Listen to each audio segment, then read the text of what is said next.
नमस्कार दोस्तों, माजी से एजुकेशन पर आप सभी का स्वागत है। तो जैसा कि आपको पता है, ऊष्मागतिकी वाला चैप्टर अपने ख़त्म हो गया है और अपन हर बार चैप्टर ख़त्म होने के बाद 2016 और 2018 में जो भी सवाल पूछे गए उनको अपन सॉल्व करते हैं। तो आज भी इसी वीडियो में यही करने वाले हैं। अपन पहले 2016 के क्वेश्चन पहले सॉल्व करेंगे और 2018 के बाद में।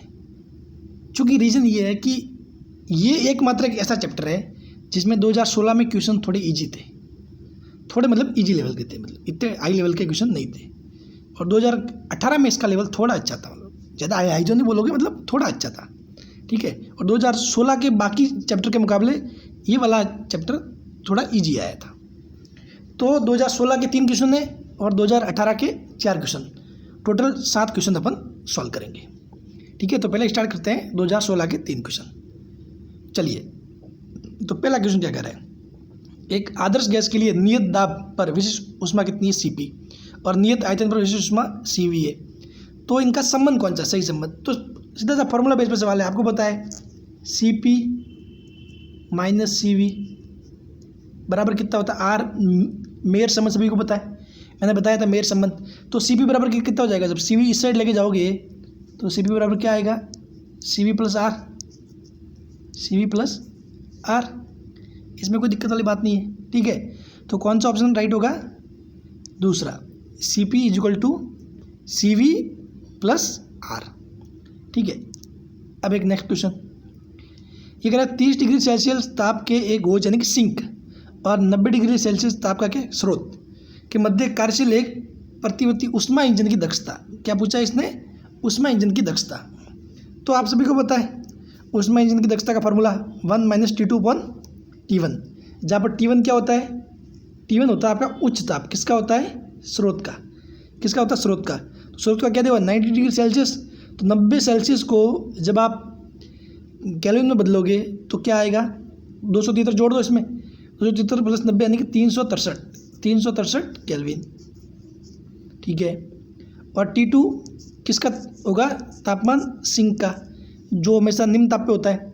तो कितना 30 जोड़ दो 273 में, तो ये जाएगा 303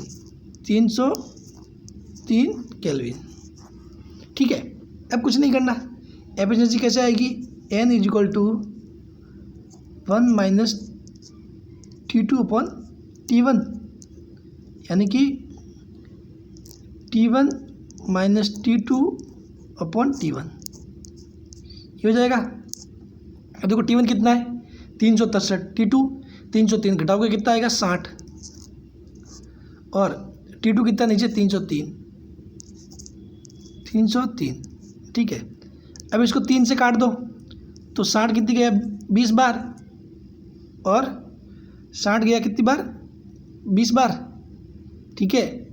और नीचे सॉरी T1 है ना 363, हाँ नीचे क्या आएगा T1 आएगा, तो 363, ये कितनी बार जाएगा 1 2 और 1 बार, 1 2 और 1 बार, यानी किसका कितना आएगा 20/121। तीसरा ऑप्शन सही से हो जाएगा 20/121, ठीक है। 60/363, तो कितना हो जाएगा 20/121। तो ये भी इजी था, क्या आंसर हो गया राइट, तीसरा। क्वेश्चन नंबर 3 था, इसमें पूछ रहा है कि भाई एक निकाय के रुद्धोष्म प्रसरण में जिसका ताप T1 से T2 को बदलता है कि एंट्रोपी है। तो देखो एंट्रोपी के लिए मैंने बताया था कि भाई एंट्रोपी के लिए फॉर्मूला था DS is equal to DQ upon T। अगर ऊष्मा बदलेगी तो एंट्रोपी बदलेगी, अगर ऊष्मा बढ़ेगी तो एंट्रोपी भी बढ़ेगी, समझ गए। ताप का इतना ज़्यादा रोल नहीं है, सबसे ज़्यादा रोल किसका है, ऊष्मा का, सबसे ज़्यादा रोल किसका है, ऊष्मा का, क्योंकि एंट्रोपी में ये T होता है, वो होता है एक्चुअली परम ताप, ठीक है। तो कुल मिला के ये समझ लो कि भाई ऊष्मा बढ़ेगी तो T क्या होगा, सॉरी DS यानी कि बढ़ेगा, यानी कि एंट्रोपी बढ़ती है, ऊष्मा बढ़ेगी एंट्रोपी बढ़ेगी, ऊष्मा घटेगी एंट्रोपी घटेगी। लेकिन ये कौन सा है प्रक्रम, रुद्धोष्म प्रक्रम है, कौन सा है, रुद्धोष्म। और आपको पता है रुद्धोष्म में अपन क्या देते हैं, DQ, दी गई ऊष्मा क्या होती है 0, बाहर से अपन ऊष्मा कोई देते नहीं, तो ऊष्मा में परिवर्तन तो कुछ होगा ही नहीं।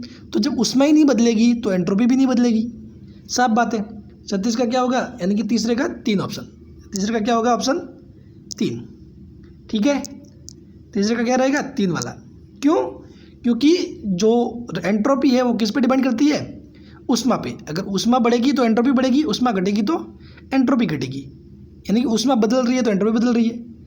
लेकिन अपने रुद्रष्मा में क्या होता है, अपन ना तो कोई बाहर से ऊष्मा देते हैं ना इससे लेते हैं, तो यानी कि ऊष्मा में परिवर्तन 0, तो एंट्रोपी वही रहेगी, क्योंकि ऊष्मा भी नियत है तो एंट्रोपी भी नियत ही रहेगी। समझ गए। चलिए नेक्स्ट क्वेश्चन। ये क्वेश्चन बड़ा मस्त क्वेश्चन है, 2018 में पूछा गया क्वेश्चन था। ये कह रहा है किसी गैस के 2 नमूने ए व बी प्रारंभ में एक ही तापक्रम व दाब पर है, यानी कि किसी गैस के 2 नमूने ए व बी एक ही तापक्रम व दाब पर है, उन्हें संपीड़ित कर उनका आयतन V से V/2 किया जाता है। संपीड़ित कर उनका आयतन V से V/2 किया जाता है। ए को समतापित तरीके से और बी को रुद्धोष्म तरीके से संपीड़ित किया जाता है। ये पूछ रहा है कि ए का अंतिम दाब है, तो 4 ऑप्शन दिए हुए हैं, मैं हिंदी में ऑप्शन ले नहीं पाया। पहला ऑप्शन कह रहा है कि मोर देन बी, यानी कि ए का अंतिम दाब बी से ज़्यादा होगा, इक्वल टू बी के बराबर, लेस देन ऑफ बी से कम, या फिर बी का दुगुना। तो चलिए देखते हैं, दोनों समतापित तरीके और दोनों तरीके अपन काम में लेंगे। ठीक है, तो अपना क्या है, ये मानेंगे कि अपने पहले दाब क्या था P1, बाद में दाब कितना हो जाता है P2, और पहला आयतन कितना है V1 बराबर V, ठीक है, और बाद में V2 कितना हो जाता है V/2 हो जाता है, बाद में V2 कितना हो जाता है V/2। एक होता है समतापित तरीके से और एक होता है रुद्धोष्म से। तो पहले बात करते हैं समतापी की, तो समतापी से कौन होता है, ए ना, ए को समतापी तरीके से, तो ए को समतापी की बात करते हैं। ए किस तरीके से होता है, समतापी से।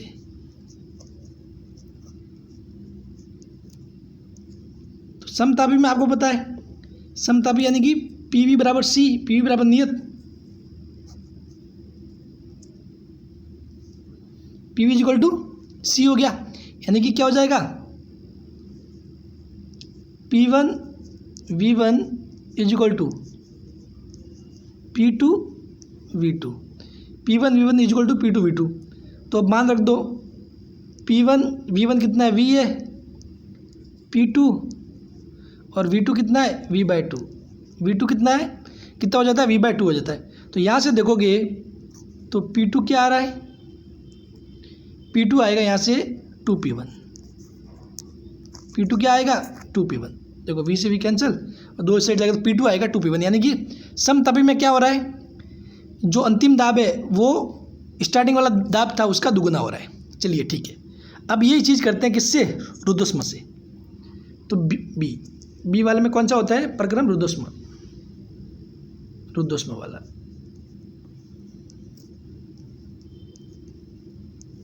रुद्धोष्म में आपको पता है क्या होता है, PV की पावर वाई या गामा। ठीक है, वैसे एक्चुअल में होता है ये गामा है, लेकिन वाई भी बोल दो कोई फर्क पड़ता है नहीं। ठीक है, कॉन्सेप्ट सही होना चाहिए बस, बराबर C। तो देखो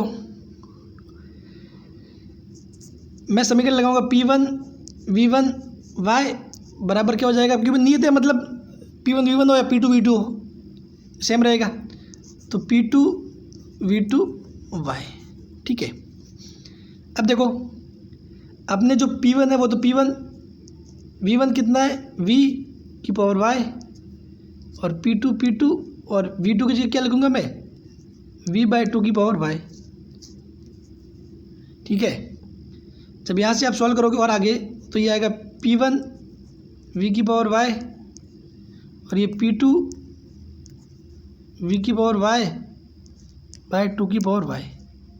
ठीक है, अब देख लो यहाँ से V की पावर Y से V की पावर Y कैंसिल, और P2 बराबर कितना आ रहा है, P2 बराबर आ रहा है 2 की पावर Y और P1, 2 की पावर Y और P1। अब देखो दोनों में आप ध्यान से देखो, समतापी में तो आ रहा है P2 P1 का बिल्कुल दुगुना, डबल 2P1, जबकि रुद्धोष्म में आ रहा है P2 बराबर 2 की पावर Y P1। अब ये पूरा का पूरा मामला डिपेंड करता है Y पे। अगर Y इज इक्वल टू 1 है तो किसके बराबर हो गया, समतापी के बराबर ही हो गया। लेकिन चूंकि आपको पता है Y क्या होता है, CP/CV, और CP/CV हमेशा होता है बड़ा 1 से, ठीक है। तो वाई का मान हमेशा 1 से बड़ा होता है, ठीक है। आप देखना, भले आप ये गैस भले मोनो हो, डाई हो, कैसी भी गैस हो, वाई का मान हमेशा 1 से बड़ा होगा, क्योंकि CP/CV का मान हमेशा 1 से बड़ा होता है। वाई क्या होता है? CP/CV, और CP/CV का मान होता है हमेशा 1 से बड़ा। इसका मतलब वाई हमेशा 1 से बड़ा होगा। तो वाई 1 से बड़ा है तो इसका मतलब 2 की पावर वाई 2 से बड़ा होगा। साफ बात है, 2 की पावर वाई क्या होगा? 2 से बड़ा, ठीक है। तो यहाँ से साफ दिख रहा है कि भाई इसमें तो सिर्फ 2 गुना होता है, एग्जैक्ट 2 गुना ए में तो, जबकि बी में क्या होता है? दुगुने से भी थोड़ा सा ज़्यादा, दुगुने से भी थोड़ा सा ज़्यादा। तो देखो ऑप्शन क्या होगा? ये कह रहा है कि भाई किसी गैस के दो नमूने, तो लास्ट में क्या है? द फाइनल प्रेशर ऑफ ए, कि भाई ए का जो फाइनल प्रेशर है वो क्या होगा? तो ए का जो फाइनल प्रेशर है वो क्या हो रहा है? Less than of B, B से कम होगा। क्यों? क्योंकि ए में तो क्या हो रहा है? एग्जैक्ट दुगुना है, जबकि बी में दुगुने से थोड़ा ज़्यादा, तो यानी कि बी का प्रेशर ज़्यादा होगा और ए का प्रेशर कम। समझ गए? तो ए वाले केस में प्रेशर कम होगा और बी वाले केस में ज़्यादा होगा, ठीक है। कारण ये है कि भाई 2 हमेशा लेस देन होता है 2 की पावर गामा से, ठीक है, क्योंकि गामा या वाई, ठीक है, वाई क्या है? हमेशा 1 से ज़्यादा है, साफ बात है। अगर ये एग्जैक्ट वाई 1 होता तो 2 बराबर 2 हो जाता, ठीक है। तो समझ गया? तो ए का क्या होगा? लेस होगा, यानी कि ए क्या होगा? बी से लेस देन ऑफ बी। अब देखो ये तो तरीका वो है जो अधिकतर कोचिंग वाले आपको बताते हैं, या फिर अधिकतर यूट्यूब पे आपने देखा होगा। लेकिन चूंकि आप तो राजस्थान से पढ़े हो तो ऑब्वियसली साफ बात है, कुछ ना कुछ तो एडवांस सीखे होंगे, ठीक है। तो अब इसको है ना, इसी सवाल को मैं 1 सेकंड में करके बता देता, 1 सेकंड में। कैसे? देखो मैंने आपको अच्छे से समझाया है। जब मैंने आपको ग्राफ बनाया था तो मैंने बताया था कि भाई पी और वी में आप ग्राफ खींचते हो, ठीक है, पी और वी में ग्राफ खींचते हो। जब आयतन घटता है, मैंने माना पहले वी था, बाद में क्या हो गया? V/2, बाद में क्या हो गया? V/2, ठीक है। अब ये दोनों ही मतलब एक समान स्थिति से स्टार्ट करते हैं कि भाई किसी गैस के दोनों नमूने ए व बी प्रारंभ में एक ही तापक्रम व दाब पर है, एक ही तापक्रम व दाब पर है, और उन्हें अलग अलग तरीके से संपीड़ित किया जाता है। एक किया जाता है कौन से? मैंने माना पहली स्थिति ये है इनका। एक किया जाता है रुद्धोष्म ढंग से, एक किया जाता है समतापी ढंग से। तो मैंने बताया आपको कि भाई अपन इस V से यहाँ तक आना है, इस V/2 तक आना है, ठीक है। तो मैंने आपको एक बात अच्छे से बता रखी है कि रुद्धोष्म प्रक्रम क्या है? तेजी से होने वाला प्रक्रम है। रुद्धोष्म प्रक्रम क्या है? तेजी से होने वाला प्रक्रम, यानी कि उसका ढाल क्या होगा? ज़्यादा होगा, उसका ढाल क्या होगा? ज़्यादा होगा। तो ये क्या होगा? रुद्धोष्म, यानी कि ये ग्राफ होगा बी का। और अगर ए का देखो तो ए क्या होता है? समतापी। ए कौन सा हो रहा है? समतापी हो रहा है। तो ए कैसे जाएगा? ऐसे जाएगा। ए का ढाल होगा कम, ए का ढाल होगा कम। तो इसका मतलब आप देखोगे तो फाइनली सबसे ज़्यादा दाब किसका होगा? बी का। और ए का क्या होगा? दाब कम होगा। ए का दाब क्या होगा? कम होगा। समझ गए? ये ए वाला ग्राफ है, ये बी वाला ग्राफ है, ठीक है। तो बी का दाब क्या होगा? ज़्यादा, बी का दाब ज़्यादा होगा और ए का दाब कम होगा। तो आप ऐसे भी कर सकते हो, सिंपल सा तरीका ये है। इतना ये सब करने का काम ही नहीं है, समझ गए? तो देखो कितना अच्छा तरीका है। शायद ये आपको कहीं पर भी देखने को नहीं मिलेगा, यूट्यूब पे एक आधी किसी ने बता रखा होगा तो बात और है। तो ये है सबसे शॉर्ट एंड सिंपल तरीका, आपको इतनी कैलकुलेशन करने का काम ही नहीं है। आपको सिंपल सा पता है कि भाई समतापी प्रक्रम होता है धीरे धीरे और रुद्धोष्म होता है फास्ट। तो रुद्धोष्म फास्ट होगा, उसका ढाल ज़्यादा होगा, तो रुद्धोष्म फास्ट गति से ऊपर जाएगा, यानी कि इसमें P ज़्यादा होगा, ज़्यादा बदलेगा, और इसमें P कम बदलेगा। इसमें ये समतापी में P क्या होगा? कम बदलेगा। और मैंने आपको लेक्चर में अच्छे से बता भी रखा है चीज़ें कि भाई जिसका ढाल ज़्यादा उसमें दाब परिवर्तन ज़्यादा, और जिसका ढाल कम उसमें दाब परिवर्तन कम, ठीक है। तो मज़ा आया आपको? चलिए नेक्स्ट क्वेश्चन। नेक्स्ट कह रहा है कि जब किसी गैस पर 20 जूल कार्य किया जाता है तो 40 जूल ऊष्मा उत्सर्जित होती है। यदि गैस की प्रारंभिक आंतरिक ऊर्जा 70 जूल है तो इसकी अंतिम आंतरिक ऊर्जा, तो सिंपल सी बात है। ये तो क्वेश्चन किस पे है? किस थ्योरम पे है? ये क्वेश्चन है आपके सीधा सा इस पर, ऊष्मागति के प्रथम नियम पर, यानी कि दी गई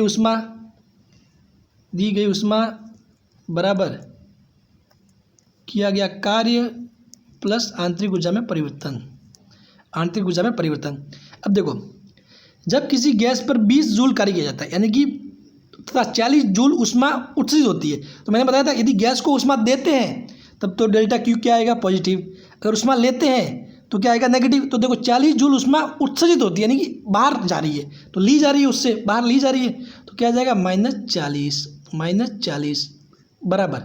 अब ये कि जब कोई गैस कार्य करती है तो कार्य पॉजिटिव, और जब किसी गैस पर कार्य किया जाता है तो कार्य आता है नेगेटिव। तो जब किसी गैस पर 20 जूल कार्य किया यानी कि गैस पर कार्य हो रहा है तो क्या आ जाएगा, -20 प्लस डेल्टा यू। तो यहाँ से देखोगे डेल्टा यू का मान कितना आएगा, मैं 20 को इस साइड लेके जाऊँगा तो ये आ जाएगा -20। डेल्टा यू कितना आएगा, -20। अब देखो डेल्टा यू क्या है, आंतरिक ऊर्जा में परिवर्तन। तो आंतरिक ऊर्जा जो परिवर्तन होता है वो हमेशा क्या होता है, यू फाइनल माइनस इनिशियल, वही तो होता है। आंतरिक ऊर्जा में परिवर्तन हमेशा, कभी भी परिवर्तन फिजिक्स में कभी भी परिवर्तन कोई चीज़ आए तो वो हमेशा यही होता है, फाइनल माइनस इनिशियल, ठीक है, अंतिम माइनस प्रारंभिक। तो यू फाइनल निकालना है आपको, यू इनिशियल कितना दिया हुआ, 70 दिया हुआ है, तो यू फाइनल बराबर क्या आ जाएगा, -20 प्लस यू इनिशियल। तो ये प्लस यू इनिशियल यहाँ जुड़ जाएगा, तो -20 प्लस 70, ये 70 -20 प्लस 70 कितना आएगा, 50। कितना आएगा, 50। तो बी ऑप्शन सही हो जाएगा, बी सही हो जाएगा। ठीक है, चलिए नेक्स्ट क्वेश्चन। नेक्स्ट पूछ रहा है, an ideal heat engine operate, यानी कि एक आदर्श ऊष्मा इंजन में कार्नोट प्रक्रम 227 डिग्री सेल्सियस और 127 डिग्री सेल्सियस के बीच निष्पादित होता है। उच्च ताप पर ये 10⁴ जूल ऊष्मा अवशोषित करता है। Q1 की मात्रा जो कार्य में प्रतीत होगी। अच्छा, देखो कितना मस्त क्वेश्चन है, इजी क्वेश्चन है। इसने क्या दिया हुआ है, एक कार्नो इंजन में देखो जो ताप ज़्यादा होगा वो क्या होगा, T1। सिंक का ताप हमेशा ज़्यादा होता है, T1 हो जाएगा। तो T1 कितना दिया हुआ है, ज़्यादा 227 डिग्री सेल्सियस। अब 227 को आप किस में बदलोगे, केल्विन में, तो केल्विन में बदलोगे तो क्या आएगा, ये आएगा 500 केल्विन।